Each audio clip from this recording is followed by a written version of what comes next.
दोस्तों अब हम करेंगे क्वेश्चन नंबर 3 के 3 ही पार्ट दिए हुए हैं, फर्स्ट, सेकंड और थर्ड। क्वेश्चन क्या है, पहले क्वेश्चन पढ़ेंगे अभाज्य गुणनखंड विधि द्वारा। अब तक जो है अभाज्य गुणनखंड करते आए हम।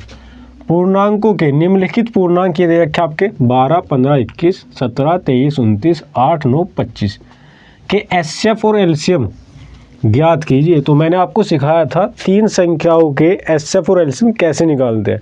अगर आपने पुरानी वीडियो नहीं देखी है तो वीडियो देखिए जाकर स्टार्टिंग की, तो वहाँ पर सभी बेसिक क्लियर किया हुआ है मैंने। 2 संख्याओं का एचसीएफ एलसीएम, 3 संख्याओं का एचसीएफ एलसीएम, अभाज्य और भाज्य संख्या क्या है, वास्तविक संख्याएं क्या है और काल्पनिक संख्याएं क्या है। तो शुरू करते हैं पहला क्वेश्चन अपना। पहले क्वेश्चन का हल, तो 12 के अभाज्य गुणनखंड कीजिए। 2 छिक्का 12, 2 तिया 6 और 3 एकम 3।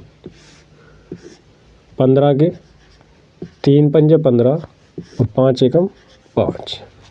21 के कीजिए। 3 सत्ते 21 और 7 एकम 7।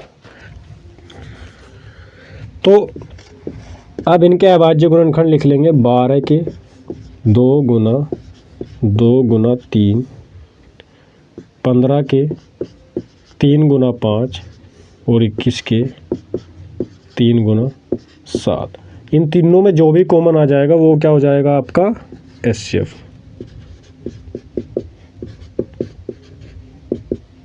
तो चेक कर लीजिए, तो मुझे दिख रहा है तीनों में ये 3 कॉमन, तो एचसीएफ तो आ गया अपना ये 3। और कुछ कॉमन है नहीं, तो एलसीएम कैसे निकालते, जो कॉमन है उसको तो लेना ही होता है।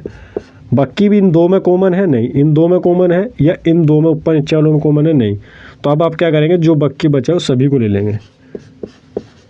ऊपर 2 गुना 2, नीचे 5 और सबसे नीचे 7। तो 3 दूनी 6, 6 दूनी 12, 12 पंजे 60, 6 सत्ते 42। मतलब कितना आ गया आपका एलसीएम आ गया जी आपका 420। आपको निकालना क्या था एचसीएफ और एलसीएम, तो आपका एचसीएफ 3 और एलसीएम 420। अब करते इसका सेकंड पार्ट।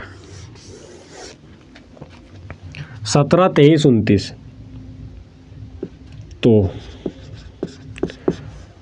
17 के अभाज्य गुणनखंड कीजिए। 17 अपने आप में एक अभाज्य संख्या है, तो इसके क्या ही गुणनखंड होंगे। 17 एकम 17। भाई अभाज्य संख्या के अधिकतम कितने गुणनखंड हो सकते हैं, 2 ही हो सकते हैं, बस इससे तो ज़्यादा नहीं हो सकते। यही रूल बताया था मैंने आपको बेसिक क्लास में।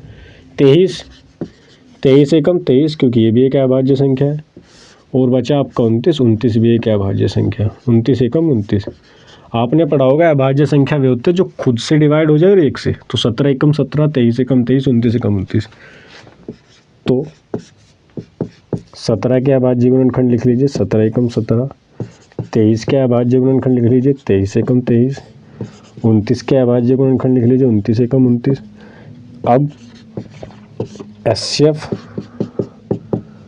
और एलसीएम क्या क्या होगा इनका वो चेक कीजिए। तो तीनों में कॉमन ही क्या है 1, तो एचसीएफ कितना हो गया 1। एलसीएम में क्या जो कॉमन है उसको तो लेना ही है, बाकी बचे हुए जो कि तू लिख दो। अगर दोनों में मैच कर रहे इन 2 में या इन 2 में या ऊपर नीचे में तो उसे लिख लेते, लेकिन यहाँ मैच वाली कोई बात ही नहीं है। अब आप 17 एकम 17 करोगे, फिर 17 गुना 23 में, तो यहाँ करके दिखाता हूँ मैं। 17 एकम 17 बन गया, 17 गुना कर रहा हूँ मैं 23 में।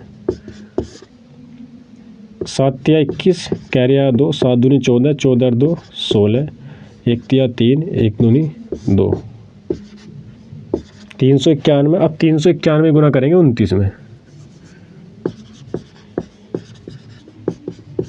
9 एकम 9, 9 नीम 81, कैरी आया 8, 9 ती 27, 27 और 8, 8 7 15, 35 हो जाएगा। 2 एकम 2, 2 नीमा 18, कैरी आया 1, 2 तिया 6 और 1 7, 9, 2 1 3, 8 5 13, कैरी आया 1, 7 3 10 और 1 11। यह आ गया आपका एलसीएम 11,339। ठीक है, एचसीएफ आपका 1, एलसीएम आपका 11,339। तो अब हमारा पहला और सेकंड पार्ट कंप्लीट हो गया। अब करेंगे हम 8 9 25 की एचसीएफ और एलसीएम। अब मैं इसको यहीं से ऐसे का ऐसे रफ कर रहा हूँ, आप इसको वीडियो को पॉज करो या स्क्रीनशॉट ले लो, बाद में आप नोट कर लेना। ठीक है, तो मैं इसको यहाँ कर रहा हूँ, इधर रफ कर 9 25। तो ये कौन सा पार्ट है आपका, थर्ड पार्ट का हल करने जा रहे हैं हम। तो 2 चौक 8, 2 दूनी 4 और 2 एकम 2, फिर 9, 3 तिया 9, 3 एकम 3, फिर क्या है आपका 25, 5 पंजे 25 और 5 एकम 5। तो 8 के अभाज्य गुणनखंड क्या मिले हमें, 2 गुना 2 गुना 2। 9 के कितने मिले, 3 गुना 3 गुना 3, और इसी तरह 25 के 5 गुना 5। अब सवाल मन में ये आ रहा कि कॉमन तो भैया कोई है ही नहीं, तो 1 1 1 इन्हें भी तो लिख लो गुना में ऐसी। अभी तो हमने लिखे थे ना, कहाँ पर, इधर। तो इनका एचसीएफ कितना हो जाएगा भाई, एचसीएफ अपना 1 कॉमन आ रहा, तो एचसीएफ अपना 1, एलसीएम कितना हो जाएगा, बाकी जो कॉमन है वो तो लेना ही है। अभी किसी 2 में कॉमन आ रहा, 3 5 कुछ नहीं आ रहा, तो सभी को लिख लो। अब 1 को लिखो या ना मत लिखो, गुना में 1 तो 2 एकम 2 ही हो जाएगा, 3 एकम 3, 1 का कोई ज़्यादा बड़ा रोल नहीं होता, गुना में वही हो जाता है। तो मैं लिखूँगा 2 गुना 2, कितनी बार, 3 बार लिख लो जी। आप डायरेक्ट भी लिख सकते 2 की पावर 8, या आपस में इनकी सभी की मल्टीप्लाई करके ले आओ। 8 3 45, 45 गुना 25 कर लो, तब भी हो जाएगा।